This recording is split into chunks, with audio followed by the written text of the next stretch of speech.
Guys, isang magandang umaga sa ating lahat. So ngayon lang ulit tayo nakapag-vlog. So dito tayo sa ating munting backyard. So i-update ko kayo sa mga manok ko dito na umiitlog. So yan, yung naswap natin na Shamo Asil sa ating Shamo Asil din is nangingitlog na guys. Yan, so bali may itlog tayong nakuhang 4. And then kung mangingitlog siya ngayon, magiging 8 na rin yung itlog niya. So bali 12 na lahat. So yan siya guys, oh. Yan yung ating black na Shamo Asil na bago. So yan, nangingitlog siya. So dyan yung pugaran niya. So dati kasi dito siya sa breeding pen. So yung ginagawa niya is dyan lang siya nangingitlog sa lupa. So pinakawalan ko siya dito kasama si Red, yung ating rooster. So dyan siya nangingitlog. And then dito sa kabila yung ating black Shamo Asil na si Bungtan kung tawagin natin is dito na pinaliguan ko. Kasi yung ginawa ko, yung itlog ng ating black Shamo Asil sinwap natin dito sa ating native. So hindi pa nag-hatch.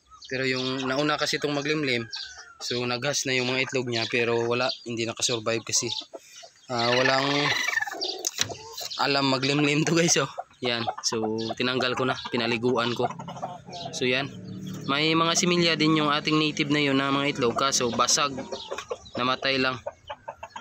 Yan guys, nabasag lang sa kanyang katawan kasi mabigat yan. So yung gagawin talaga natin dyan is ipaitlog lang, and then native na talaga yung maglimlim sa ating mga itlog.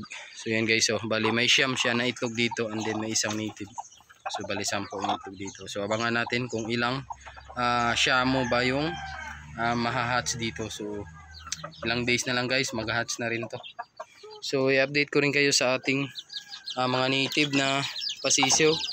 So malapit na tong mag 1 month old sa April 10. So yan na sila guys. So 13 yan. So walang bawas. Wala silang bawas.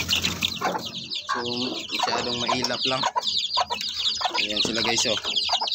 Yan, malalaki na. Yan, 13. So happy tayo at siyempre hindi nabawasan yung ating mga pasisyo. So yung pakain natin dyan guys is chick booster crumble lang.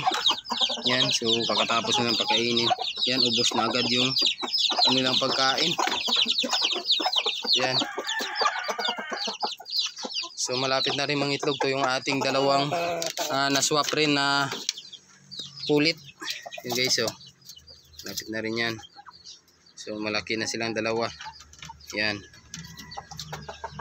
So hopefully mangitlog na to next month. Yan guys, oh. Yan sila. Mga higanting manok. Ayan si Red dito lang, and then may patubigan silang dyan nakalagay para hindi iwas heat stroke sa ating mga laga. Ayan. So yan yung ating pulit na dalawa. So yun guys, so bago yan, shoutout muna tayo kay John Lee Pamularco from Katiklan, and then kay Rumbik Kabug from Kalibo. So sila rin yung mga katulad natin na nag-aalaga ng mga manok.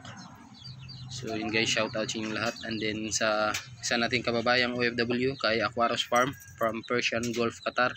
So shout out sa iyo. Din kay Buhay Barrio TV, kay Idol Marlon Backyard. So yan guys, so shout out sa inyong lahat. Yan yung ating broodcock. Yan guys. So yun lang guys for today's vlog, at maraming salamat sa inyo at happy farming to everyone.